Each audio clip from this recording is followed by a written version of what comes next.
Yo, what's up, y'all? Welcome back to undergroundwellness.com. We're in the studio with another one of my favorite people, Miss Christa Orecchio of thewholejourney.com. Christa, thanks for coming out. Of course. Today we're going to talk about the top 4 hidden personal care ingredients that we should certainly avoid. First of all, like everybody uses personal care products. I use some myself, of course. It's just part of basic hygiene. Why should we care about this stuff in the first place? Well, the skin is our largest absorptive organ and our largest eliminative organ. So everything that goes on our body is going in our body, and that can get really dangerous.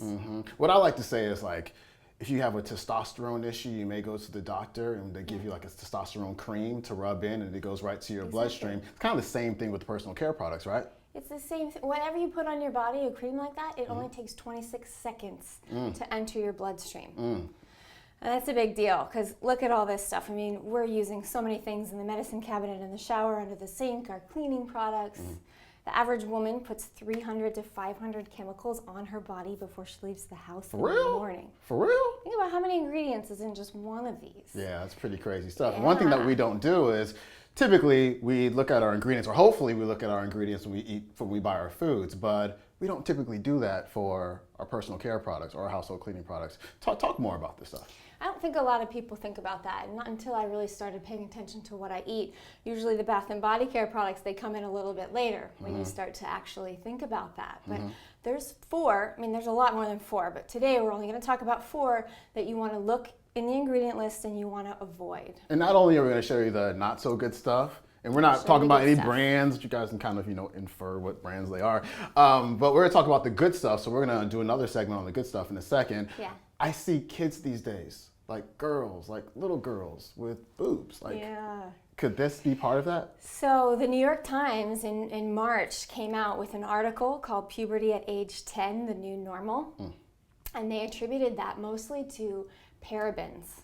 Parabens are a class of antifungals, antimicrobials that they put in things like lotion and shaving cream, and they put it in bar soap to prevent you from getting microbes and things like that. And they use it as a preservative, but parabens have estrogen mimicking properties. And so that is helping with more estrogen, early puberty, and it contributes to breast cancer. When they cut open breast cancer tumors, they're finding these parabens in there. So on the ingredient label, it might not just say paraben, it might have a prefix, methylparaben, polyparaben, and you want to look to avoid those at all costs. So parabens is one. What's our second ingredient? Second ingredient is going to be DEA. That again is what does that mean? Give us a long version of that. Diethylalamine. Okay, gotcha. Diethylalamine is that's gonna be found. It's an organic compound, and inherently there's nothing wrong with it. It's when it mixes with all these other ingredients that it becomes toxic. It becomes carcinogenic, and it's linked to stomach, esophageal, liver, and bladder cancers. Okay. What products? Again, DEA is a wetting agent and a foaming agent. So again, it's going to be found in shaving cream, in shampoo, in your detergent, laundry detergent, and both dish detergent. Okay, cool. So we got parabens, we got DEA. Number 3. Sodium. Sodium lauryl sulfate. We're laughing because we had a little outtake earlier. Stick around to the end of the video. You can check it out. You gotta watch that. So sodium lauryl sulfate, what is it? Where can we find it? You can find that, again, in anything that foams. Okay. You find it in toothpaste, you find it in shampoo and detergent and shampoo. You find it in toilet bowl cleaner. It was originally intended as a pesticide and an insecticide, and this stuff is a known skin irritant. They use it to clean garage floors. Well, think about that, to get the stains out of garage floors. They use it in car washes. We don't need that. I mean, we're not that dirty, as humans. We shouldn't be putting these things on our body. And the American College of Toxicity has a study where it actually has corrosive properties. It's just too harsh for the skin. It's starting to break down the fat and the protein found in skin when you use too much of SLS. That makes me think of the whole anti-aging movement out there. Like, does this stuff make us age faster? That's a great question. Thank all you. these Thank you things very much. that we're paying all this money for, these expensive products, under the auspice of anti-aging. If you just use clean and natural products, that's going to go so much further, because it's about cellular inflammation and cellular toxicity of how quickly you age. So it really doesn't have much to do with what they're saying. Yeah, try not to clean your body with toxic stuff. It's kind of backwards when you really think about it. Okay, so Totally is backwards. parabens, DEA, SLS, and number 4. Number 4 is propylene glycol. Propylene glycol is antifreeze, isn't it? Thank you. Yes, I know this stuff. I wrote a book about it. Yeah. Oh, did you? Yeah, sort of. What is that called? The dark side of fat loss? Dark side of fat loss, yeah. So exactly, all these things that help it stay on our body, lipstick, nail polish, deodorant, mascara, has propylene glycol in it. That latex paint, it's in latex paint, it's in antifreeze, and you don't want that stuff in your body. That is linked to cancer. Fertility issues. It's a major player in reproductive and fertility issues. Gotcha. So there's so many natural alternatives to all of this. From grapefruit seed extract as a natural preservative where you don't need to use the parabens. And it's about slowly shifting. I kind of have 3 rules. If you wouldn't put it on your body, don't put it in your body. If you can't pronounce it or you can't explain it, don't buy it, the ingredient. And then the third is just transition slowly. It can be expensive, and I hear that a lot in my practice. And so just choosing a couple things. If you use lotion every day, you got to transition. That's just going all over your body. So maybe 3 things every week or every month, whatever works for you. Gotcha. I recommend the Skin Deep website, cosmeticsdatabase.com. Cosmeticsdatabase.com. Do you recommend that as well? Yeah, the environmental working group does a great job. And what it does is it ranks the personal care products from a scale of 1 to 10, 10 being highly toxic, 1 being non-toxic. So certainly something for you guys to check out. We're gonna actually swap out the stuff on the table and show you guys some good stuff. So we'll be back in 2.2 seconds. Boom, now we got some really healthy personal care products up here. This stuff actually looks very familiar to me. This is what I find in the places where I shop. Talk about this stuff. Stuff's in your bathroom? Yep, this stuff is in my bathroom. Yeah, this is the good stuff. Doom and gloom is over. However, you can find all this in a health food store, but you still got to check for those 4 ingredients. Lots of health food stores still have parabens and things like that. I just want to talk generally about some good ingredients and some good brands. You know, I was saying parabens, they're antimicrobial, antifungal. You can get that from grapefruit seed extract. Same thing, which is really good for you. It's a natural antifungal, and that will work on all other parts of the body too. So you want to look for shaving creams that would have grapefruit seed extract, or they'll say right on there, paraben free. Yeah. Okay. You got to look for paraben free and you know, all those other ingredients that they'll list. I love just really. Oh, sorry. I gotta ask you. We got some toilet paper up here. So there's toilet paper that's good for your booty. Like, what's the deal? Well, look at it. What? No chlorine in that.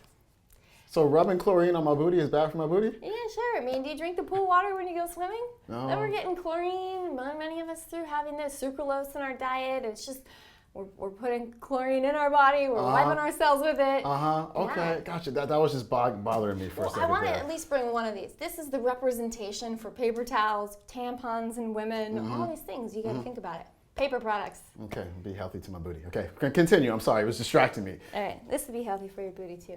Coconut oil. I don't want no coconut oil in my booty. I'm good. I don't know what you're talking about, but continue for others who may be interested. As a lotion. Okay. When you use lotion all over you. Why put lotion Okay. on my booty? Okay, go ahead. All right, Go ahead. well, some people do, Sean. Go ahead. Coconut oil. I use this as my lotion. Maybe not my booty, but I use it as my lotion. So you don't use it on your booty either, but you want anybody else to use it. I'm sorry. Go ahead. All right. Seriously. You can use coconut oil as a hair mask. Okay. Right? As a lotion, as a hair mask, as a deodorant. So sometimes if you want to make your own deodorant, you can make it from coconut oil, and you can make it from baking soda, or this is new, I just found out, primal pit paste, which is basically made from those things, calendula. So you can make your own, or you can use that instead. Stuff works really good. It also works good for cleaning products. Baking soda, I use that on the rug. I get questions all the time about toothpaste. You've got some Kiss My Face triple action. Are we looking for SLS free, fluoride free? What's the deal? Yeah, always fluoride free. I think you just did something on fluoride. Not big fans of fluoride, even in small amounts. And yeah, you don't want to have any type of foaming agent in there. And most of the natural brands in the store aren't going to have any of that. Face lotion, I liked using Alafia. That's a great brand. You want to use shea butter and different types of vitamin C, stuff like that. Thorne is a great product line that is free of all harsh ingredients, always. Here's a list that they have of all 30 ingredients. You have to get it through healthcare practitioners, though. Oh, okay. Really, apple cider vinegar works wonders for so many different things. So I brought apple cider vinegar and I brought bentonite clay.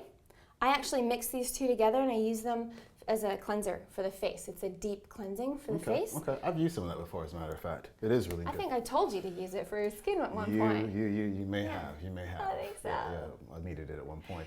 Real quick, deodorant. I know you got some deodorant up there. I'll tell you, every time I use natural deodorant, it makes me smell worse than I did, Beforehand. Yes.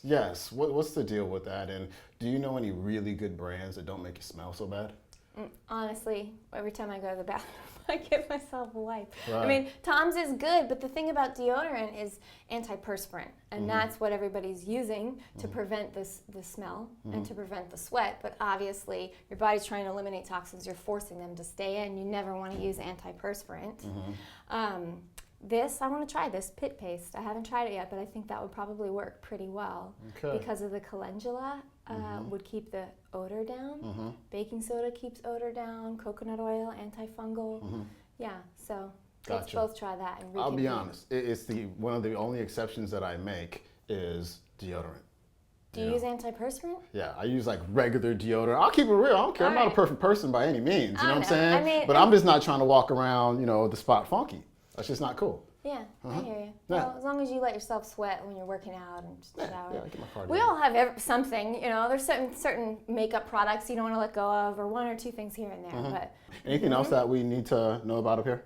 I think if you want to learn, I have a product review site that you can go to, and you can query Bath and Body products. And I had a Whole Foods buyer putting them through all of her standards, so that would list all of the brands.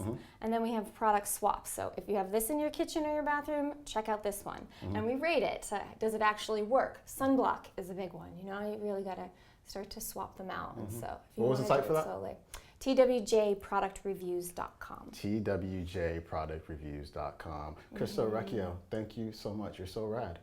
You're rad. Thanks for having me. I love sharing this stuff. All right, guys. Thanks for tuning in. Don't forget to rub coconut oil all over your booty. We're out of here. Peace. Today we're going to talk about 4 ingredients. We're talking about parabens, DEA, propylene glycol, and lauryl sulfates. Laura who? Lauryl sulfates. Laurel. LLS. Let's just call it SLS. SLS. Okay. SLS. Where's the S in Laurel? Huh? Oh, wait. Let's do it again. I was like Laurel. SLS. That's a good outtake. Sulfates. That's a good outtake. All right. I like that. You don't do anything with these outtakes, do you? Yeah, I do. No. Does he? The bloopers at the end. It might No, really? It might be a blooper. It's all good. No, All right. okay. You're Sodium good.